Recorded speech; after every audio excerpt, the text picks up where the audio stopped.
جس قوم کی بچیاں ناچ گانے کو اپنا شعار اور شوق بنا لیں، ان کی نسل سے اب خالد بن ولید نہیں پیدا ہو سکتے، ناچنے والے ہی پیدا ہوں گے۔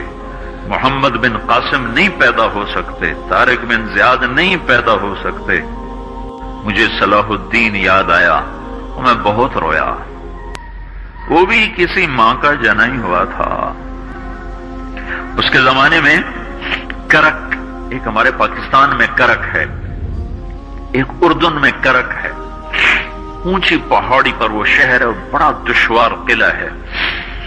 اس پر ایک حکمران تھا عیسائی، اس کا نام تھا ریجنالڈ۔ تو کرک کے قریب سے قافلے گزرتے تھے حج کے، تو اس نے ایک دفعہ حاجیوں کے قافلے پہ حملہ کیا اور کہنے لگا بلاؤ اپنے محمد کو تمہاری مدد کرے، اور سارے حاجیوں کو تعطیق کر دیا۔ اور دوسری دفعہ اس نے بحری بیڑا تیار کی اور مدینے پر حملہ کرنے کے لیے وہ بندرگاہ تک پہنچا یمبو کی، لیکن موسمی حالات سازگار نہ تھے تو واپس ہو گیا۔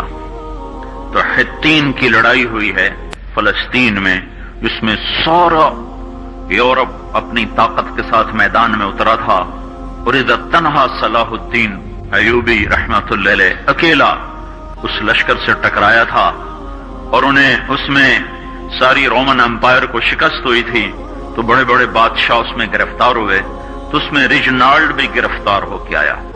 تو کوئی 12 بادشاہ تھے ریاستوں کے جو سامنے اس کے پیش کیے گئے، تو پیاس کی شدت سے سب کا برا حال تھا۔ تو صلاح الدین نے سب کو پانی پیش کیا، ریجنالڈ کو نہیں پیش کیا۔ تو یروشلم کا جو بادشاہ تھا ہمفرے، اس نے اپنا پانی بچا کے اس کو دیا۔ تو صلاح الدین نے کہا یہ پانی تو دے رہا ہے، میں نہیں دے رہا ہوں۔ اسلام میں یہ ہے جب کسی کو پانی پلا دو تو اس پہ تم ہاتھ نہیں اٹھا سکتے، یہ امن کی نشانی ہے۔ تو صلاح الدین نے فوراً اسے کہا یہ پانی تو نے دیا، میں نے نہیں دیا۔ تو پھر انہوں نے ریجنالڈ کو اسلام کی دعوت دی کہ تو مسلمان ہو جا، میں تجھے دعوت دیتا ہوں۔ اس نے انکار کر دیا، کہا میں نہیں ہوتا۔ تو انہوں نے کہا میں نے تیرے قتل کی 2 دفعہ قسم کھائی تھی۔ ایک جب تو مدینے پہ حملہ آور ہوا تھا تو میں نے قسم کھائی تھی میں تجھے اپنے ہاتھوں سے قتل کروں گا، اور دوسری دفعہ جب تم نے حاجیوں پہ حملہ کر کے کہا تھا بلاؤ محمد کو، تو میں نے قسم کھائی تھی کہ مجھے اللہ نے موقع دیا تو میں اپنے ہاتھ سے تیری گردن اڑاؤں گا۔ آج محمد کا ادنا غلام تیری اس بات پر یہ فریضہ ادا کرنے کے لیے آ رہا ہے، اور اپنی تلوار سے اس کی گردن اڑائی، وہ پیچھے لٹک گئی، پوری نہیں اڑی، پیچھے لٹک گئی، خوفناک منظر بن گیا۔ تو سارے بادشاہوں پہ کب کبھی طاری ہو گئی۔ تو صلاح الدین فرمانے لگے ہمارے مذہب میں یہ نہیں ہے، بادشاہوں کے ساتھ ہم بادشاہوں جیسا ہی سلوک کرتے ہیں، پر یہ حدود سے آگے چلا گیا تھا۔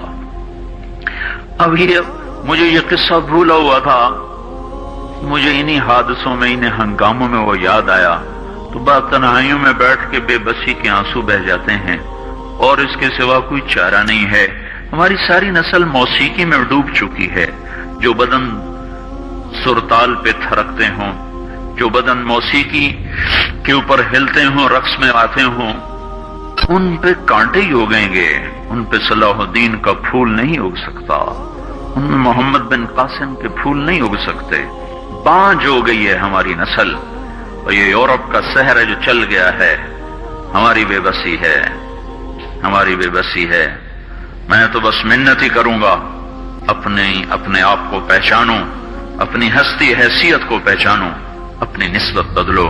تمہاری نسبت یورپ کے ساتھ ہو کے اگر موت آئی بے قیمت ہو جائیں گے۔